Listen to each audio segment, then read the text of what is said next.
ఆచే వచ్చాక తనతో చెబుతుంది. ఏ పనున్నా ఇద్దరూ కలిసే చేసుకుంటున్నారు. వాళ్ళెప్పటికీ అలాగే ఉంటే చాలు. అవును, ఈ కొత్త జంట ఎలా ఉన్నారు?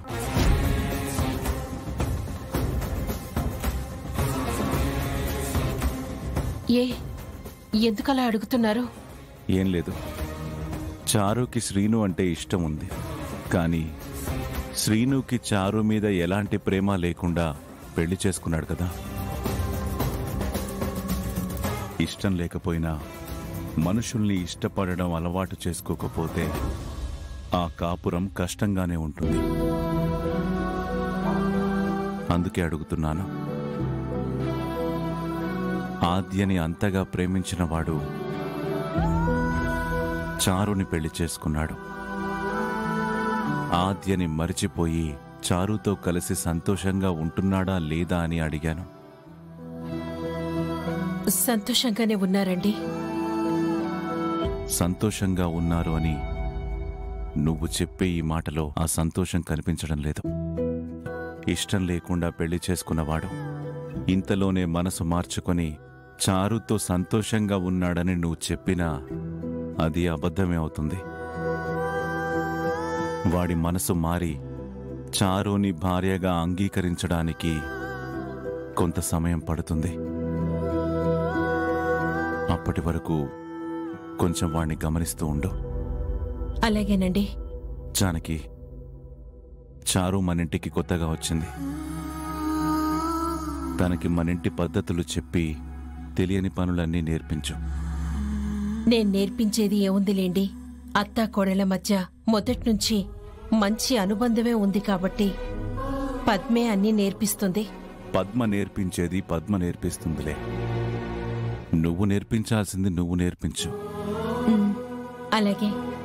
ఏం నేర్పించినా నేర్పించకపోయినా ఒక్కటి మాత్రం ఖచ్చితంగా నేర్పించు. ఏంటండి అది? భర్తని ప్రేమించడం, ప్రేమగా చూసుకోవడం.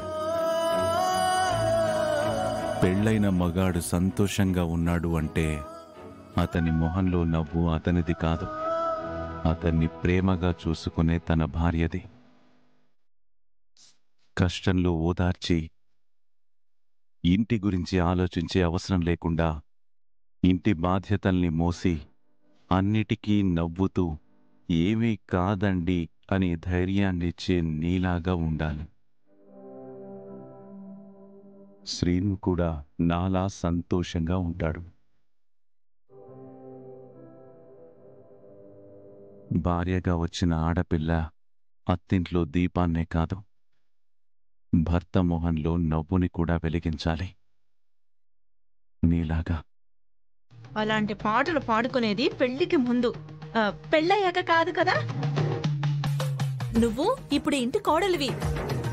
ఇంటి పనులన్నీ చక్కగా చేసి ఇలాంటి పాట పాడితే అందరూ ఏమనుకుంటారు? ఏంటి అన్ని పనులు చేసిందా? అవునత్తయ్యా. ఇంటి ముందు కళ్ళాపు చల్లి ముగ్గులు వేసింది.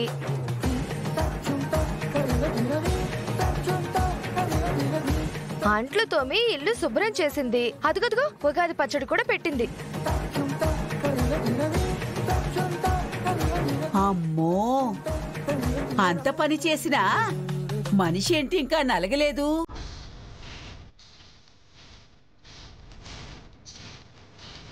అదెందుకు నలుగుతుంది? చేసింది మేం కదా. జానకి, నువ్వు పాడు. నేను కాదులేండి, ఆర్జ పాడుతుంది.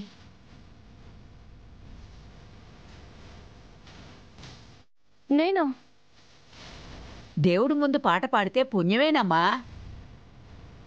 రా కూర్చో, పాడు.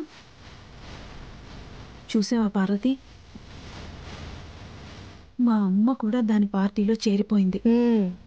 అటు వదినేమో నా కోడలు పాడలేకపోయిందని ఆద్యని చారు కన్నా గొప్పగా చూపించాలని దాంతో పాడిస్తుంది. నిజమే వదినా, నేనంత దూరం ఆలోచించలేదు. అయినా దానికి మన పాటలు ఎక్కడొస్తాయి?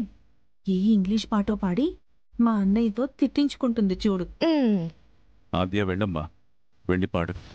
వెళ్ళమ్మా కూర్చో.